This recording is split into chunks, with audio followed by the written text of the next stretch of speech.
Hi, Shane Searson here to talk about Christmas ideas. Now, first off, let me just say it's always a good idea to just get drumsticks, drum heads, things like that they're going to use. Okay, and then you can also just accessorize for maybe stocking stuffers or something like that. So I'm going to go through a few.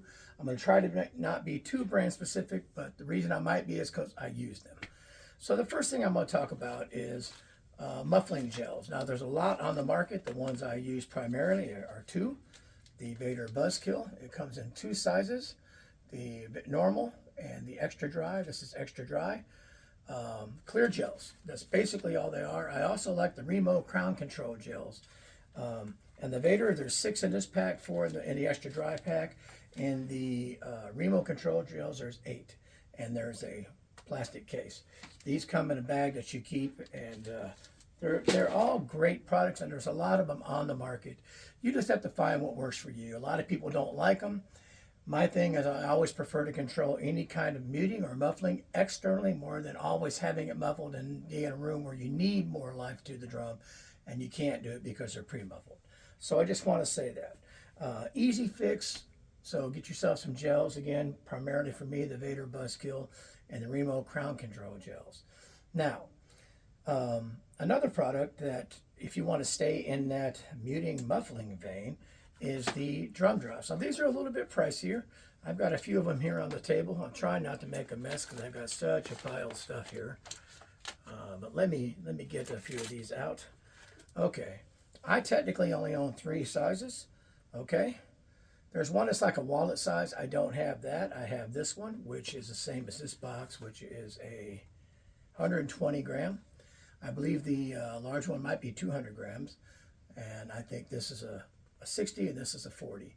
And I like them. I can tell you what I like and don't like them. I haven't used them enough to tell how durable they are because I haven't taken them on the road. They pop over your tension washer and they tension rod, and they sit on the drum like a noise gate. When you hit the drum, it comes up and comes back down and muffles it. It's a great idea. It's kind of a wool type pouch with something in it. I don't know if it's BBs or what it is, but anyway, and it's got this rubbery type of attachment to it. Um, Great idea. They work very well. The downside to it is the smaller ones, you can't really flip them off. You have to take them off. If you flip them up, they're going to come back down. So they're not an easy on and off, but you can easily take them on and off. So there you go. Tandem drum drops. Great idea.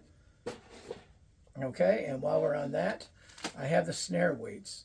Now the snare weights, I have four of those here. I'm going to be shooting a video comparing the drum drops and the tandem snare. I mean, the tandem drum drops and the snare weights. So on the snare weights, I've got two of the small ones, and then I've got two of the bigger ones. Okay, now these clip over your rim on your drum, and they do have an element that you can pop them up like this magnetically and take them off and turn them back on. So I do like that feature. So those are called snare weight. You can find them at lots of places, Sweetwater and everybody. And again, the typical thing is you can find them directly from snare weight. And one more item, like I said, I brought up sticks. I didn't have a pair of these in a case that I could find easily, but I always recommend getting a drummer something they don't have access to easily, and that's rods. I prefer the bamboo ones like this. This is the Vader bamboo splash stick. They have two different models of this, and I think they might have a new one that just came out, but this is my favorite one so far that they've made. So the bamboo splash stick, and again, because I said give a drummer something they don't have, this is the wiretap retractable brush from Vader, basic wire brush, or you can get something that's more, let's say that maybe you're in the country vein and using brushes, you could always go with this, which is the Polyflex brush. They also have a poly brush, so plastic brushes or wire brushes. Always great gifts because, again, you never know when you're going to get the call to play something like that. Okay, you can always recommend practice pads. I say this. Think about what the practice pad is for. If it has to be mobile, don't go out and buy the largest one. You don't need one with a rim on it and all that kind of stuff. That's typically the marching market that requires that. And my situation with that is talk to the instructor that's working with your group and ask them what type of pad they would like everyone to have. That way, if you have sectionals, you can hear everybody the same. That being said, there's lots of companies that make great pads. I've got a ton of Vader pads and stuff like that. They're all great. Find what's best for the use that you need. But think about the fact, is it going to be something you use in your home, or is it going to be something you carry around? And then you can decide what's going to be easiest. Gag gift wise or a stocking stuffer, this is something that's new. This is a practice pad coaster from Salyers Percussion. It is about the size of a coaster, and it could double as a practice pad. So kind of a neat little stocking stuffer from Salyers Percussion, a coaster pad. Okay, and one of my favorite gifts for everybody is called a tech pack. This is a tech pack from Vader. Okay, I think this is one of those things that all drummers need to have, and it's a pack of stuff that you typically will need, and when you need it, you don't have it. So in this pack, it includes a drum key, 6 snare drum snare cords for those of you who wondered, hi-hat clutch felts, cymbal felts, 4 T-style wing nuts. The T-style are similar to the old Tama ones. 10 high tension rod washers. They're just the type of washer you see on the drum between the tension rod and the hoop. And then they also have a bass drum impact pad. So the tech pack from Vader, similar companies make them. I think that this one financially is way more feasible than a lot of them. Okay, so great little item there. Another cool item, this is a Vader item. This is a stick holder that clamps onto a cymbal stand, hi-hat stand, or something like that. You can see it holds a lot of sticks. Very durable, and a locking mechanism, but you can angle it as well.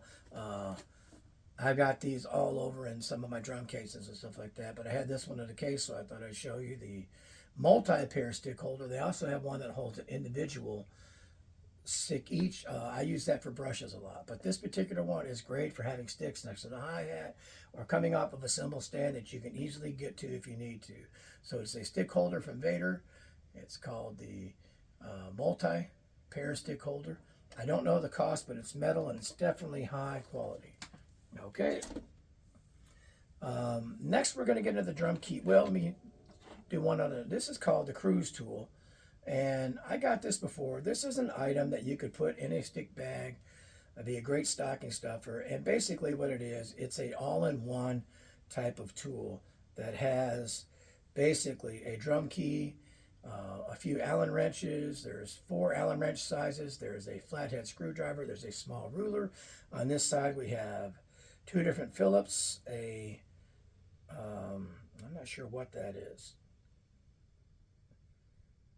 It's like a little star pattern, and then you got a couple of those, and then you've got a those are Allens as well. So probably some are metric and some are not.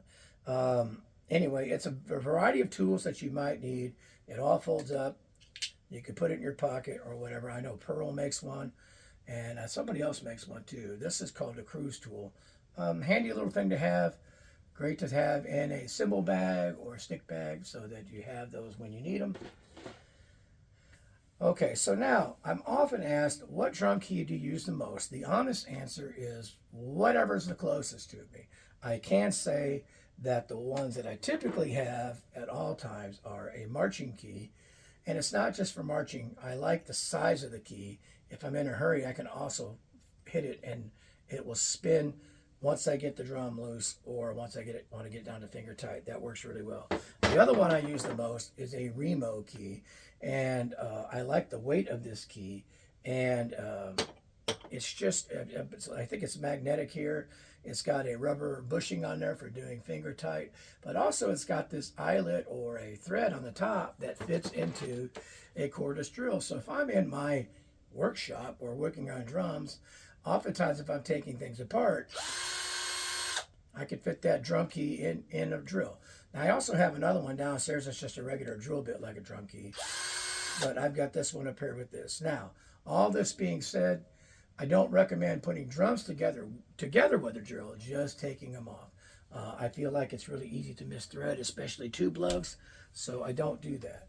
That being said, the other keys I use are typically keys that are handy and available. Some I've gotten recently are from Patrick Wong and Tempo Music. This is one of their keys. It's a nice key. It's got an eyelet here, so if you want to put it on a necklace or on a string or something like that, you can. You can also get it in a pouch or a whole drum key holder that can go on a key ring. It can go on a belt. It can clip off of a drum. It can clip off of a necklace, everything. And you could pop that key in out of that holder. And that's, again, from Patrick Wong. These are great drum keys. Another one that I got a few years ago that I like quite a lot is the Revolution drum key. You can put it on and tune a regular drum, but you can also do a reverse and use this wing if you want to get it finger tight, and it's threaded or notched on both sides to make it easy to turn. So that kind of cuts down on size. Now, I have to say this up front. I will show you this key only because I shot a video about it. You'll see that. I will show you the key because I've been asked so many questions about it, and I didn't have one, so I thought I'd go ahead and buy one. I will tell you they're kind of pricey. They're from Evans, okay? And this is the new pull cord drum key. It comes in a box like this. I had been asked so many questions about this key, and I just didn't own one, so I got one. Here's the thing. It fits in your hand. It's small. This part is like a regular drum key, and then you could turn it on in. You can have one that moves to tighten it, one that moves to loosen it, and you pull this cord, okay? And then a couple pulls, after you've got it loose, you can get the typical threading out. And then you want to put it in, thread it by hand, turn it over, put this side on, pull that cord a couple times, you'll get it right down for finger tight, and then you can use the regular drum key part. It's a cool idea. They're kind of pricey. I think the minimum advertised price is probably $39.99. They are cool. They are expensive for a drum key, but for people looking for them and you don't want to have to carry a drill around, they could be very good. But keep in mind, I cannot speak to the durability of this key because this cord seems nice, but also something that could snap or get messed up. If you buy it from maybe Sweetwater, you can get that 2-year protection or something on it, and then you probably could be a little bit, I don't want to say aggressive, but you could use it without possibly worrying about if it's going to snap. I can't tell you anything about the durability. All I've done is shot one video with it, but that withstanding, it worked very well. I saw it at PASIC, and I had other people asking me about it. What do you know about this key? And I thought I'll just buy one and check it out. Now, that being said, I'm a Remo guy. I typically use that Remo key. I bought this to answer the questions. I don't see anything wrong with it. I would be worried about the durability, just my take, but it could be something that holds up very well. It's hard to say. So that's another possibility. Expensive for a drum key, probably double the cost of a typical drum key. Like these marching ones, typically you can get for $15 or so for a street price. They probably list for more than that. I'm not sure the price of the Remo keys. Your typical drum keys are probably going to be anywhere from $5 to $15. This one is $40, and that's the lowest I've seen it, $39.99. So there you go. Lots of different gifts you can get. Any of them are good. Like I said, you can't go wrong with sticks and heads. Just make sure you ask. The other thing, if you're not sure, buy gift certificates and let them shop, or buy lessons. They could use a gift certificate of books they might need for lessons, or you can get somebody started on lessons with a gift package from a teacher or something like that. So all that being said, there's some pretty quick gift ideas. I hope they help you.